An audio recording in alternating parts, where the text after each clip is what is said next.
आप सभी साथियों का हमारे YouTube चैनल पर स्वागत है। आज हमारे साथ में स्नेक एक्सपर्ट श्री पीयूष कांबले जी और श्री राम कुमार जी साहू, जो पिछले कई वर्षों से सांपों का रेस्क्यू कर रहे हैं, आज हमारे साथ में मौजूद है।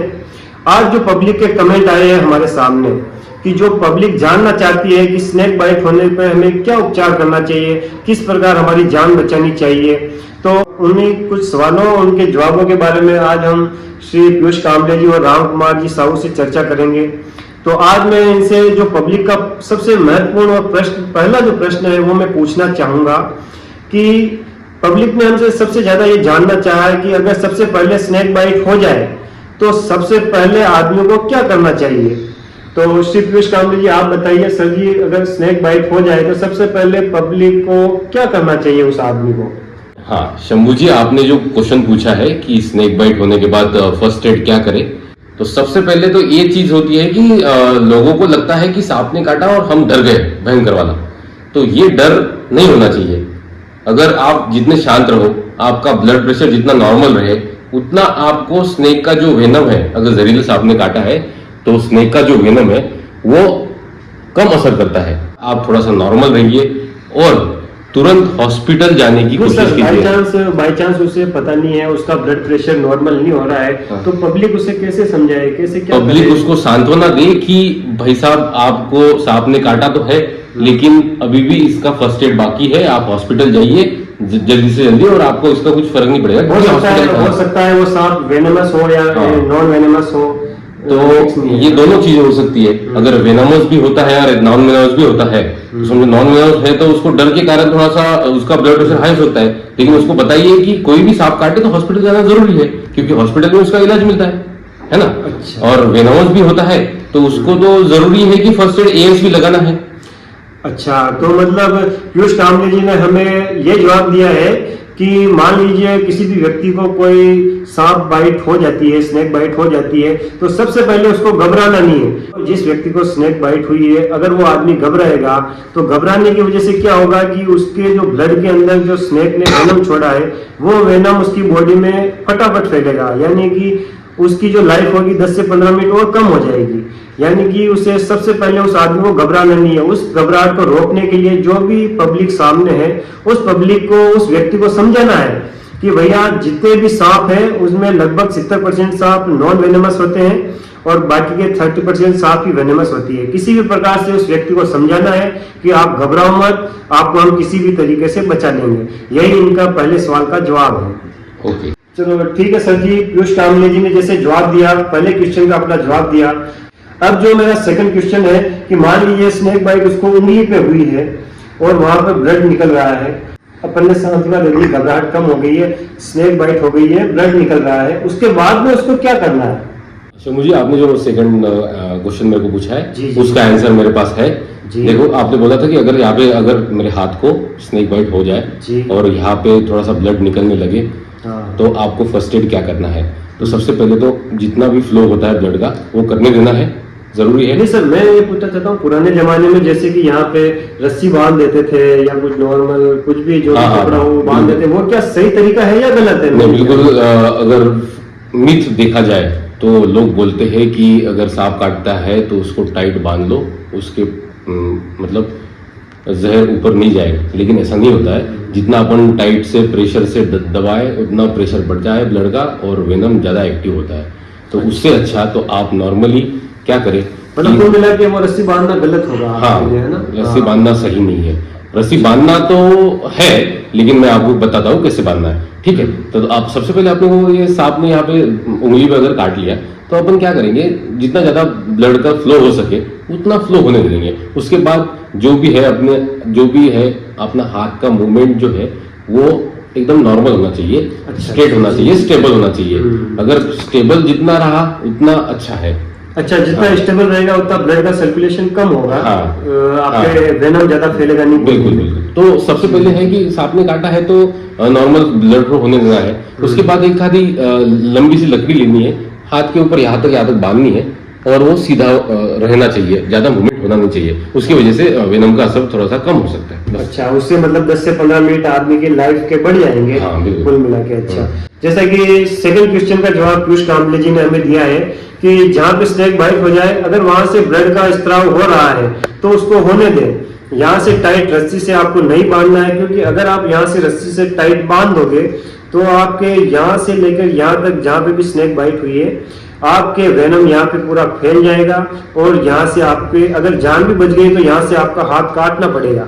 इसलिए आपको क्या करना है कि यहाँ पे रस्सी को कभी भी टाइट से नहीं बांधना है, ना ही हल्का बांधना है। आपको सिर्फ एक लकड़ी लेनी है, अगर टाइम मिल पाए तो आपको लकड़ी लेके यहाँ पे बांध दो और जितना हो सके उतना हाथ का मूवमेंट आपको कम करना है, जिससे आपका ब्लड जो है ज्यादा आपकी बॉडी में फैले नहीं और उस ब्लड के साथ में जो वेनम मिक्स है वो आपकी बॉडी में फैले नहीं। इससे आपकी लाइफ के 10 से 15 मिनट बढ़ेंगे, आपके हॉस्पिटल जाने के चांस उतने ही बढ़ेंगे और आपकी जान बचने के चांस भी उतने ही बढ़ेंगे। तो अब मैं तीसरा क्वेश्चन श्री राम कुमार जी साहू से पूछना चाहूंगा कि चलो ठीक है, उसके हाथ के अपन ने लकड़ी भी बांध दी है, बंदा जो है वो नॉर्मल है, घबराहट भी नहीं हो रही है, उसके बाद में अपने बचाव के लिए क्या करना है? तो राम कुमार जी आप भी बताइए कि उसके बाद में अपन क्या करेंगे। हाँ, तो शंभू जी, जैसा कि आपने पूछा कि हमें, जैसा कि पीयूष जी ने बताया था अभी कि स्नेक बाइट होने के बाद हमने जैसे कि लकड़ी लगा करके हल्के हाथों से उसको पट्टी लगा दिया या कपड़े से बांध दिया। उसके जस्ट बाद हमें क्या करना है कि स्नेक बाइट होने के तुरंत बाद हमने अपने लेवल पे जो प्राथमिक उपचार करना था वो कर लिया है। उसके बाद तुरंत हमें जो गवर्नमेंट हॉस्पिटल है उसके अंदर जाना है, हमारा नियर बाय। उसके लिए हमें ऑटो या 4-व्हीलर 2-व्हीलर जो मिल जाए उसकी सहायता लेकर के तुरंत वहां पर जाना है, जिससे कि वहां पे एसी मिलेगा। जितना जल्दी हम गवर्नमेंट हॉस्पिटल पहुंचेंगे उतना जल्दी हमें एंटीवेनम मिलेगा और हम उतना जल्दी रिकवर होकर के वापस अपने परिवार के साथ घुल मिल सकेंगे और परिवार से मिलेंगे। जी सर, ठीक है राम कुमार जी, आपने बताया कि गवर्नमेंट हॉस्पिटल जाना है, लेकिन पब्लिक ने, काफी सारी पब्लिक ने हमसे ये क्वेश्चन किया था कि गवर्नमेंट हॉस्पिटल के अलावा क्या प्राइवेट हॉस्पिटल में भी ये उपचार उपलब्ध है या नहीं? नहीं, मिल तो जाएगा। देखिए, प्राइवेट हॉस्पिटल में मिलेगा आपको, पर उसकी कॉस्ट काफी ज्यादा होती है। तो हर आदमी आज के टाइम में इतना सक्षम नहीं है जो उसकी कॉस्ट पे कर सके। तो हमें किसी भी ओझा गोले बाबा या किसी की सलाह नहीं लेनी है। हम तो यही सलाह देंगे कि सीधा ही आपको गवर्नमेंट हॉस्पिटल जाना है, ताकि वहां पे आपको निःशुल्क इसका इलाज मिलेगा और आप कम समय में रिकवर होकर वापस अपने परिवार के साथ लौट पाएंगे।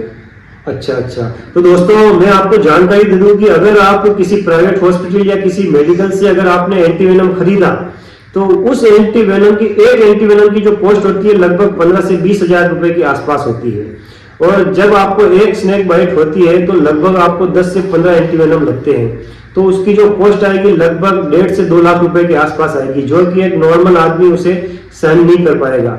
तो आपको क्या करना है कि गवर्नमेंट हॉस्पिटल में इसका उपचार जो है बिल्कुल निःशुल्क है। आपके जो भी नजदीकी जिला चिकित्सालय है आपको वहां पे जाना है। जैसे चित्तौड़गढ़ में अपना सावलिया हॉस्पिटल है, वहां पे जाइए।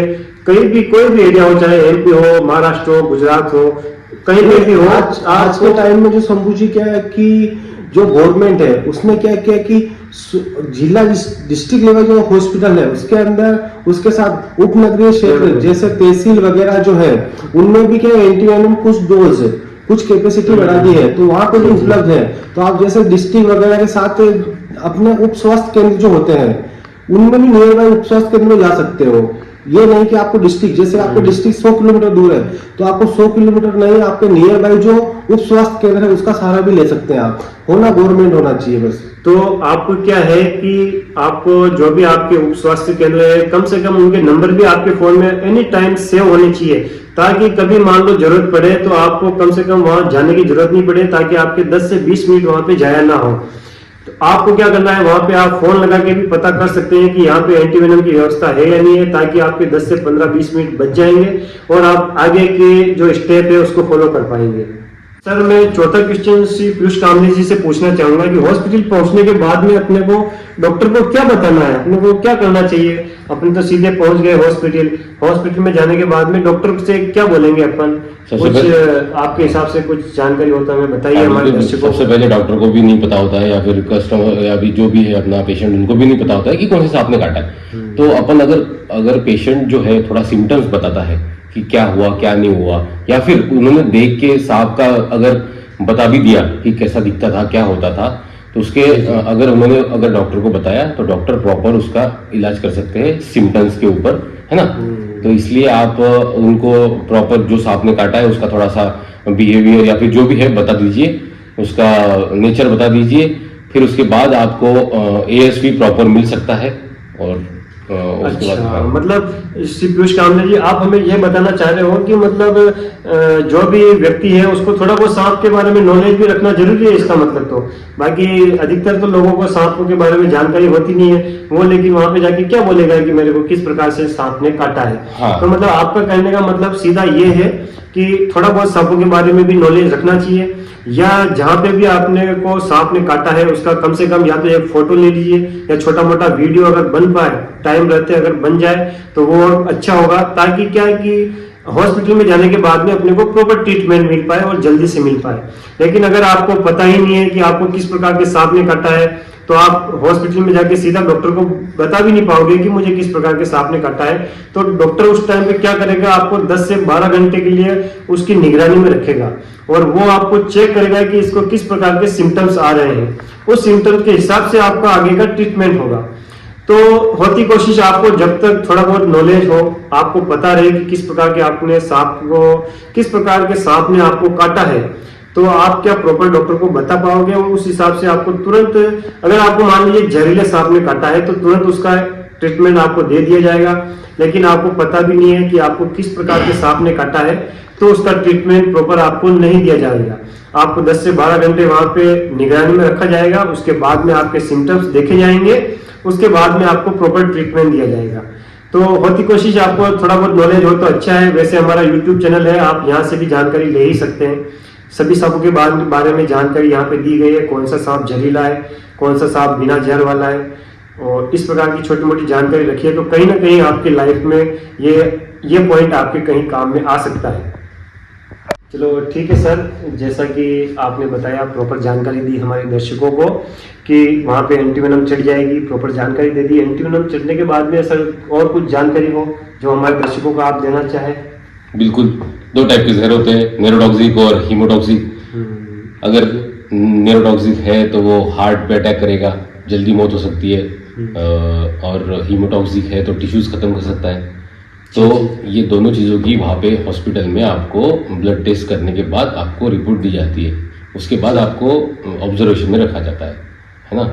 तो अगर ब्लड क्लॉटिंग टाइम भी नोट करते हैं वो, जितना मतलब ब्लड जो होता है वो गाढ़ा हो जाता है, उसको पतला करने के लिए एंटीवेनम होता है। लगभग कितने टाइम बाद वहां से अपने को डिस्चार्ज कर दिया जाएगा? डिस्चार्ज करने के लिए तो मिनिमम जो दिन है वो, अगर वेनमस स्नेक है तो मिनिमम जो डेज है तो 3 डेज के अंदर, मतलब 3 डेज में उसको ऑब्जर्वेशन में रखा जाता है, उसके बाद ही उसको डिस्चार्ज होता है। शंभू जी बात कर रहे हैं इस वीडियो के अंदर, तो मैं बताना चाहूंगा कि अपने भारत के अंदर ईयरली तकरीबन 1.5 लाख लोग ईयरली मरते हैं स्नेक बाइट के कारण।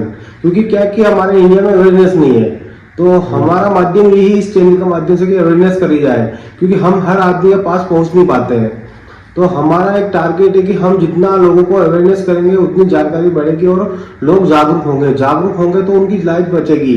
तो अभी जो इंडिया का जो अभी लास्ट ईयर का जो आपने आंकड़ा देखा था वो 1,72,000 का था स्नेक बाइट का, जिससे मौत हुई थी। तो वो आंकड़ा डाउन करने का है। तो हम तो यही गुजारिश करेंगे, आग्रह भी करेंगे कि जितना आप लोग जान पाए, आप लोग अगर समझ पाए और आगे से आगे समझाए कि जब भी कभी किसी भी कोई बाइट होती है, चाहे वो नॉन वेनमस हो या वेनमस हो, सीधा हमें किसी भी ओझा गोनी बाबा झाड़ फूका के चक्कर में नहीं पड़ना है।